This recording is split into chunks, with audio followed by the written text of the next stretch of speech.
Hi guys, welcome back to my channel Kavyakali. అందరూ ఎలా ఉన్నారు? నేనైతే చాలా బాగున్నాను. ఈరోజు నేను బ్రెడ్తో గులాబ్ జాము చేశాను అనమాట. బ్రెడ్ పాడైపోతుంది అని ట్రై చేశాను. ఫస్ట్ బ్రెడ్ని చిన్న పీసెస్లుగా చేసుకొని సైడ్వి కొంచెం కట్ చేసుకోవాలన్నమాట. చేసుకొని పీసేసుకొని కొంచెం మిల్క్ వేసుకొని రౌండ్గా చుట్టుకోవాలి. చూడండి, మా వాడు డిస్టర్బ్ చేస్తూ ఉంటాడు అనమాట. అవి రౌండ్గా చేసుకున్నాక మనం గ్యాస్ వెలిగించుకొని కడాయి పెట్టుకొని కొంచెం డీప్ ఫ్రై చేసుకోవాలి. ఆయిల్ కొంచెం వేసుకోవాలి. కొంచెం ఆయిల్ వేడయ్యాక మనం ఇంకో పక్కనేమో చీనీ పాకం పెట్టుకున్నాము. నేను 1 కప్పు షుగర్ తీసుకున్నాను, దానికి 1 కప్పు వాటర్ తీసుకున్నాను అనమాట. అది కొంచెం పాకంలాగా రావాలి, థిక్గా రావాలి. దాంట్లో అది బాగా కరిగాక ఇప్పుడు ఆయిల్ బాగా వేడైపోయి ఉంటుంది. మనము చేసిన బ్రెడ్ బాల్స్ని ఏమో ఆయిల్లో డీప్ ఫ్రై చేసుకోవాలన్నమాట. కొంచెం చీని బాగా కలుపుకోవాలి. దాంట్లో నేను యాలకులు కూడా దంచేసి వేసుకున్నాను.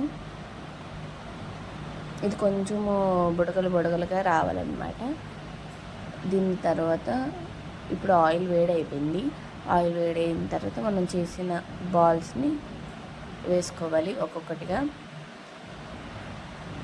బాగా కుదిరింది, కొంచెమే అయ్యాయి అన్నమాట. మా ముగ్గురికి సరిపోయినట్టును మంచిగానే వచ్చింది. మా బాబు కూడా చాలా ఇష్టంగా తిన్నాడు. కొంచెం బాగా కలుపుకుంటూ చేసుకో, లేకపోతే అంటుకుపోతాయి. కలర్ బ్రౌన్ కలర్ లాగా వస్తే పక్కన తీసుకుంటాము. అంతలో మన చీనీ భాగం కూడా చూసుకుంటూ ఉండాలి.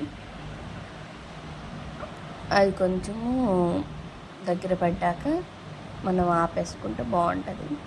ఇక ఈ బాల్స్ రెడీ అయిపోయి కొంచెం బ్రౌన్గా రావాలి.